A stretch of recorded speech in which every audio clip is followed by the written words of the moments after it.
Astrology divine ये दैवी विद्या है। अभी जो आजकल लेक्चर्स चल रहे हैं वो डिफरेंट लग्न की कुंडलियों में आप देख रहे हैं कि वो कौन कौन से ग्रह योग कारक हो सकते हैं, कौन मारक हो सकते हैं, और कभी कभी कोई ग्रह सम भी हो जाता है यानी एवरेज फल देने वाला। तो वो हर एक लग्न की कुंडलियों में वो ग्रह चेंज हो जाते हैं। किसी ग्रह में, किसी कुंडली में, लग्न की कुंडली में कोई ग्रह योग कारक होगा तो वो दूसरी कुंडली में मारक भी बन सकता है। तो इस तरीके से अभी तक आपने देखा कि मेष लग्न से लेके और कन्या लग्न की कुंडलियों में हमने आपको बताया कि वो कौन कौन से ग्रह योग कारक थे, कौन से मारक थे, या कभी कोई ग्रह सम था। आज जो एग्जाम्पल ले रहे हैं वो तुला लग्न या लिब्रा लग्न की कुंडली है। तो इसमें देखते हैं कि कौन कौन से ग्रह योग कारक, मारक या कोई ग्रह सम हो सकता है। तो तुला लग्न कहने का मतलब कि जिस समय व्यक्ति का जन्म हुआ तो उस समय वो उस जगह के ईस्ट डायरेक्शन में, पूर्व दिशा में वो तुला राशि उदय हो रही थी, इसलिए वो तुला राशि यहाँ लग्न में या एसेंडेंट में रखी गई और उस व्यक्ति का जन्म लग्न जो है वो तुला लग्न या लिब्रा लग्न बन गया। अब इसमें ग्रह देखते हैं कि कौन कौन से योग कारक या मारक या सम होंगे। योग कारक कहने का मतलब ये है कि ग्रह बहुत ही बढ़िया योग कारक वाला फल देता है, बहुत शुभ फल देता है, लेकिन उस शुभ फल को देने के लिए उसको फिर उसकी प्लेसमेंट कुंडली में अच्छी होनी चाहिए। यानी लग्न तो बन गई उसकी, लेकिन उस कुंडली में, उस लिब्रा लग्न की कुंडली में उसकी प्लेसमेंट अच्छी होनी चाहिए, वो अच्छी जगह बैठे। तो कहाँ, किस तरह से बैठे? या तो केंद्र में बैठे 1, 4, 7, 10 में, या त्रिकोण में बैठे 1, 5 और 9 में बैठे केंद्र या त्रिकोण में, या अपनी उच्च राशि में बैठे एग्जल्टेड, या फिर अपने मित्र की राशि में बैठे या स्व राशि में बैठ जाए, तब वो फिर बहुत बढ़िया फल देगा। जहाँ बैठे उस पर शुभ ग्रहों की युति दृष्टि हो और वो डिग्री वाइज भी अच्छा हो, उसकी डिग्री बढ़िया होनी चाहिए, तभी तो प्रभावशाली होगा। तो तब वो फिर बहुत बढ़िया फल देगा।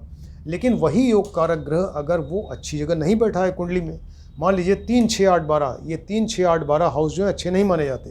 3 number, 6 number, 8 number, 12 number house में अगर बैठ जाए, या अपनी नीच राशि में बैठ जाए डिबिलिटेटेड, या अपने शत्रु की राशि में बैठ जाए, जहाँ बैठे अशुभ ग्रहों की युति दृष्टि हो और उसकी डिग्री भी या तो बहुत कम हो या बहुत ज़्यादा हो, जिससे वो इफ़ेक्टिव ना हो, तो फिर वो अच्छा फल नहीं देगा और वो उसमें योग कारक होते हुए भी वो शुभ फल नहीं दे पाएगा। मारक ग्रह कहने का मतलब ये है कि ग्रह जो है वो उस लग्न की कुंडली में वो हमेशा खराब फल ही देगा। सिर्फ एक ही कंडीशन है कि 6, 8, 12 3 हाउस हैं, देखिए 6 नंबर, 8 नंबर, 12 नंबर हाउस का लॉर्ड बने, उसका स्वामी बने और उन्हीं घरों में ही कहीं बैठ जाए। यानी 6, 8, 12 का स्वामी कहीं बनकर और 6, 8, 12 में ही अगर बैठ जाएगा तब वो विपरीत राजयोग बनेगा। उस केस में तब वो अच्छा फल देगा, अदरवाइज मारक जो है वो हमेशा खराब फल ही देगा। और सम कहने का मतलब कि न तो योग कारक न मारक, वो एक एवरेज फल देने वाला है, तो वो सम फल देगा। अब ये ग्रह जो है अपनी, जब इनकी दशा अंतरदशा आती है तभी अपना शुभ या अशुभ फल देते हैं, और 3 तरह से अपना फल देते हैं। एक तो जहाँ जहाँ जिन जिन राशियों के लॉर्ड हैं, स्वामी हैं, वो राशियाँ जिन जिन हाउस में बैठी हैं उन हाउस का रिजल्ट देंगे, फल देंगे, और जहाँ बैठे हैं उस घर का फल देंगे, और उस घर में बैठकर जहाँ जहाँ इनकी दृष्टि पड़ेगी, जहाँ जिस घर को देखेंगे तो उस घर का ये फल देंगे। इस तरह से 3 तरह से फल देते हैं। अब तुला लग्न की कुंडली में देखते हैं कि कौन कौन से ग्रह योग कारक या मारक हैं। तो पहला ग्रह सूर्य लेते हैं। तो सूर्य देखिए यहाँ पर इनकी सिंह राशि है, सिंह राशि के लॉर्ड ये 11th हाउस में सिंह राशि बैठी हुई है। तो 11th हाउस जो है वो इनकम का घर है और इसके अलावा प्रॉफिट का घर है, तो अच्छा घर है, लेकिन वो बीमारियों का भी घर है। ये देखिए 6th हाउस बीमारी के रोग का घर है, और 6 से 6th अगर आए, 6 to 6th, तो भावात भावों के हिसाब से ये भी जो है वो घर रोग या डिसीज़ का हो गया। तो यहाँ का लॉर्ड बन के सूर्य जो है वो इनकम तो बढ़ाएगा, प्रॉफिट भी देगा, लेकिन साथ ही साथ वो बहुत सारी बीमारियां भी दे देगा। और इसके अलावा देखिए एकादशेश सूर्य जो है वो लग्नेश क्या हुए, यहाँ पे शुक्र हुए, लग्नेश शुक्र हैं। तो सूर्य जो है वो लग्नेश शुक्र के शत्रु भी हैं, तो इसलिए उनको मारक की श्रेणी में रखा गया। तो ये अशुभ ग्रह एक तो रोग वाले घर का स्वामी बना और लग्नेश का शत्रु बनकर मारक ग्रह में आ गया, तो सूर्य जो है वो मारक की श्रेणी में रखे गए, तो इसलिए ये अच्छा फल नहीं देंगे। क्लियर? तो सूर्य जैसे यहाँ पे उच्च के हो जाएंगे, देखिए यहाँ भी बैठकर वो अच्छा फल नहीं देंगे, और यहाँ अगर बैठ जाएं तो वो इनकम प्रॉफिट ज़रूर अच्छा देंगे, यहाँ बैठ जाएं, ये आय का इनकम का लॉर्ड है, इनकम का लॉर्ड बन के अगर ये धन मनी के घर में यानी सेकंड हाउस में बैठेगा, यहाँ भी अच्छा फल देगा मनी से रिलेटेड, लेकिन फिर वो वही की बीमारियाँ जो हैं इस व्यक्ति को वो भी बहुत ज़्यादा होंगी, तो इसलिए ये घर अच्छा नहीं माना जाता इसका लॉर्ड। तो फिलहाल ये सूर्य जो है वो मारक हो गए। अब नेक्स्ट जो प्लैनेट लेते हैं चंद्रमा है, तो चंद्रमा कर्क राशि के स्वामी होते हैं, कैंसर राशि के। तो वो राशि देखिए यहाँ 10th हाउस में बैठी है। ये 10th हाउस बहुत ही बढ़िया घर है। ये कर्म, इंसान के कर्म का घर है, उसके मान सम्मान का घर है, सर्विस का घर है और उसके ऐश्वर्य वगैरह का घर है। तो ये घर काफ़ी अच्छा है। तो इसके लॉर्ड तो बने चंद्रमा, लेकिन देखिए यहाँ पर ये लग्नेश शुक्र के शत्रु हैं, तो वो इस हाउस के लॉर्ड बन के तो बहुत अच्छे हुए, लेकिन यहाँ पर इसके शत्रु भी बन गए। तो इसलिए चंद्रमा को सम का दर्जा दिया गया। क्लियर, न तो बहुत ज़्यादा योग कारक हुए न मारक हुए, तो वो सम का एक दर्जा है कि एवरेज फल देने वाले हुए। तो ऐसा चंद्रमा जो है वो एक एवरेज फल देगा। अब वो एवरेज फल भी देने के लिए कहाँ बैठे हैं उस पर डिपेंड करेगा। तो अगर ये चंद्रमा जो है मान लीजिए केंद्र में बैठे हैं तो फिर अच्छा फल देंगे 1, 4, 7, 10 में, मतलब एक एवरेज वाला एक अच्छा फल देंगे। 1, 4, 7, 10 में बैठे हैं या त्रिकोण में बैठे 1, 5, 9 में, तब वो अच्छा फल देंगे। या यहाँ पर इस घर में बैठ जाएं 11th हाउस में, तो यहाँ भी अच्छा फल देंगे।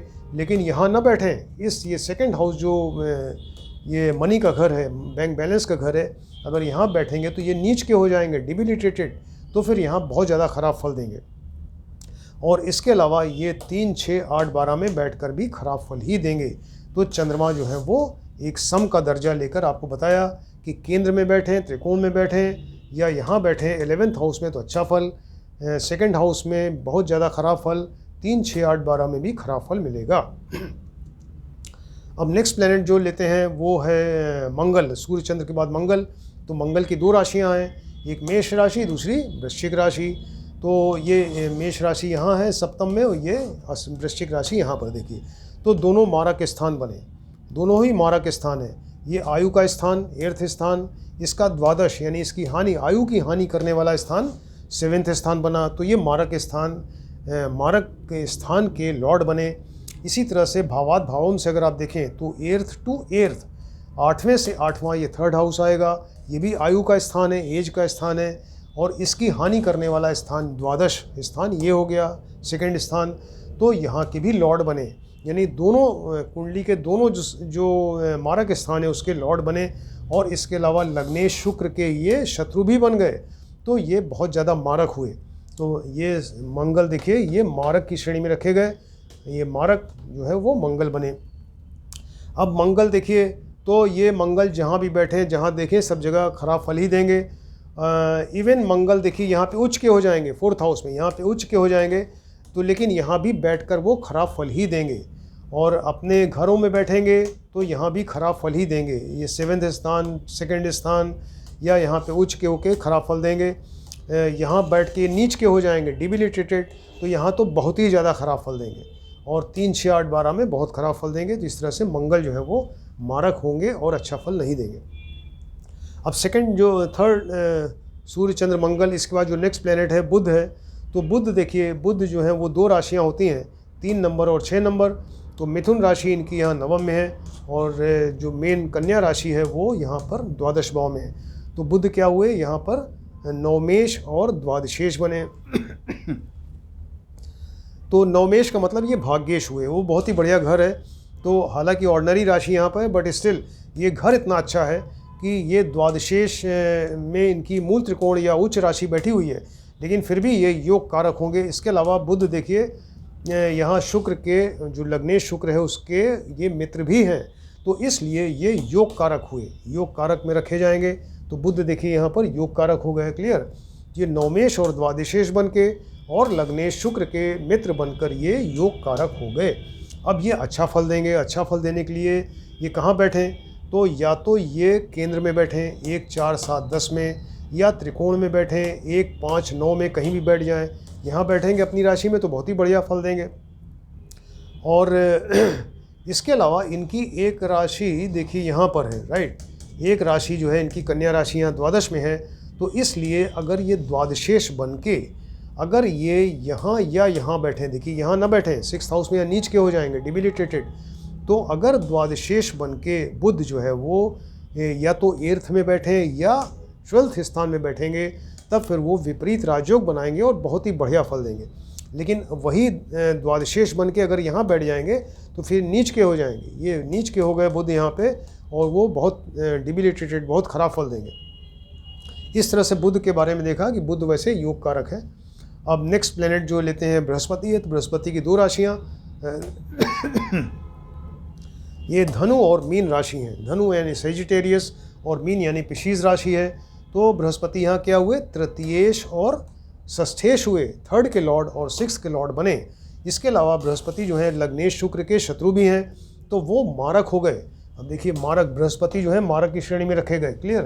तो ये तृतीयेश, षष्ठेश बन के और लग्नेश शुक्र के शत्रु बन के ये मारक हो गए, और ये अच्छा फल नहीं देंगे, अच्छा फल नहीं देंगे बृहस्पति।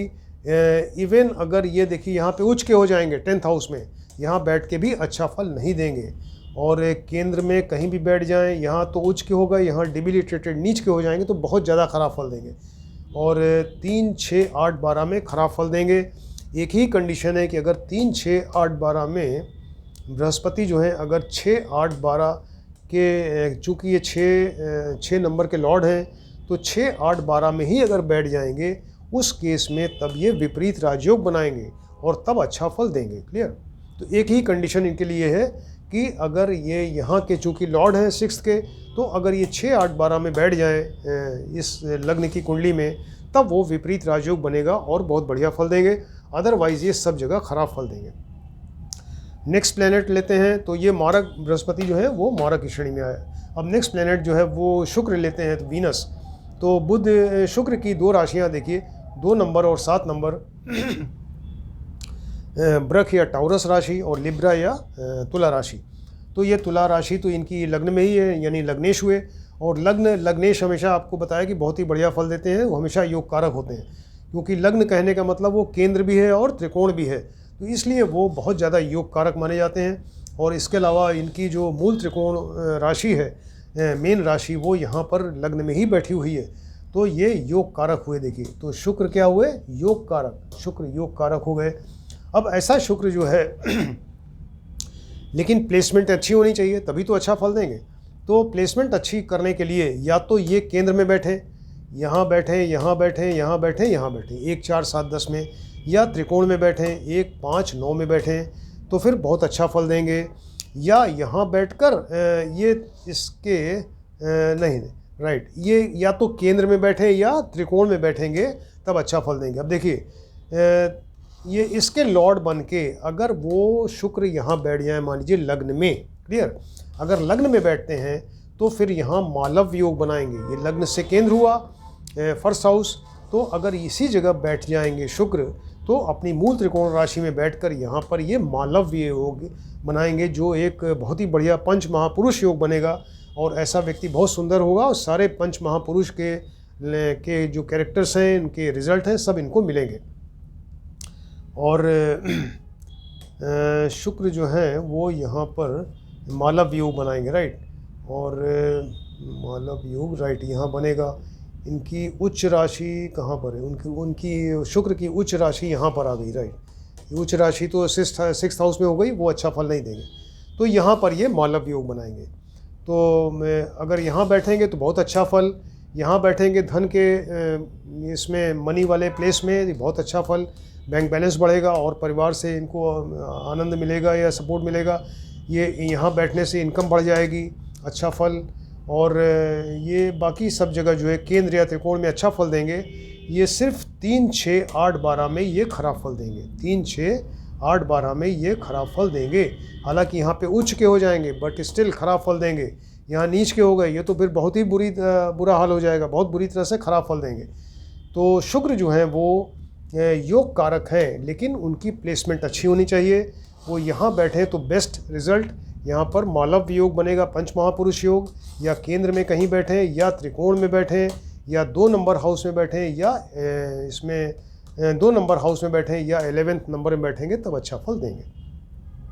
3, 6, 8, 12 में बैठकर ये खराब फल देंगे। अब ये नेक्स्ट प्लेनेट जो शनि लेते हैं, तो सैटर्न की 2 राशियाँ, मकर राशि और कुंभ राशि है, देखिए कैप्रिकॉर्न और एक्वेरियस राशि। तो एक राशि इनकी यहाँ केंद्र में है 4th हाउस में, दूसरी 5th हाउस त्रिकोण में है।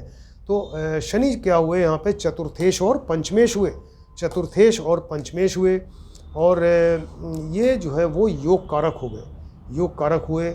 और ये शनि जो है इस कुंडली के लिए, इस लग्न की कुंडली के लिए बहुत ही बढ़िया बेस्ट प्लेनेट हुए, क्योंकि ये लग्नेश भी हैं और त्रिकोणेश भी हैं। तो उस केस में ये बहुत बढ़िया फल देंगे। अब ये अच्छा फल देने के लिए इनको क्या होना चाहिए, ये अच्छी जगह बैठे हैं। तो शनि जो है वो यहाँ बैठ के देखिए उच्च के हो जाएंगे, लग्न में तुला राशि में उच्च के हो जाएंगे, एग्जल्टेड। तो यहाँ बैठ के बहुत बढ़िया फल देंगे। और यहाँ पर ये शश योग बनाएंगे, एक पंच महापुरुष योग शनि से जो बनेगा वो शश योग बनेगा। अगर यहाँ बैठेंगे 4th हाउस में तो ये स्वग्रही हो गए, यहाँ भी शश योग बनेगा। तो 2 जगह शश योग बनाएंगे, एक तो यहाँ उच्च राशि में बैठ के, दूसरा स्व राशि में बैठ के यहाँ भी शश योग बनेगा, यानी पंच महापुरुष योग, और बहुत बढ़िया रिजल्ट मिलेगा। या केंद्र में यहाँ बैठ जाएं, यहाँ बैठ जाएं, लेकिन वो यहाँ ना बैठें, देखिए 7th हाउस में यहाँ पर नीच के हो गए, ये डिबिलिटेटेड हो जाएंगे, यहाँ पर बहुत ख़राब फल देंगे। और यहाँ बैठ जाएं तो अच्छा फल देंगे। तो 1, 4, 10 में बैठें या त्रिकोण में बैठें, 1 नंबर, 5 नंबर या 9th हाउस में बैठें, या 2 नंबर में बैठें, 11 नंबर में बैठें तो अच्छा फल देंगे। लेकिन यहाँ बैठ के वो नीच के हो जाएंगे, अच्छा फल नहीं देंगे 7th हाउस में, या 3, 6, 8, 12 में भी ये खराब फल ही देंगे। तो इस तरीके से देखा आपने कि ये शनि जो है वो योग कारक में आ गए। अब ये इस तरह से देखा आपने कि ये तुला लग्न की कुंडलियों में योग कारक ग्रह जो हुए बुध, शुक्र और शनि हुए, और मारक ग्रह हुए सूर्य, चंद्र, सूर्य, मंगल और बृहस्पति, और सम ग्रह हो गए चंद्रमा, जो एक एवरेज फल देने वाले हुए। तो ये चीज़ें आप ध्यान से देखें, स्टडी करें, क्योंकि कितना इंटरेस्टिंग टॉपिक है ये, कि जिसकी तुला लग्न होगी अपने आप को देखे कि वो कौन कौन से ग्रह उसके योग कारक हैं, कौन से मारक, कौन से सम, और जब इन ग्रहों की दशा आएगी तो वो ग्रह कहाँ बैठे हैं कुंडली में, उसके हिसाब से ही इनको फल मिलेगा। और बहुत ही इंटरेस्टिंग टॉपिक्स हैं, इसको आप ध्यान से देखते जाइए, समझते जाइए, और कोई ज़्यादा डिफ़िकल्ट नहीं है, इसको आप 2-3 बार देखेंगे आसानी समझ में आएगा। और इसको जो है बहुत ज़्यादा इंटरेस्टिंग है। Thank you.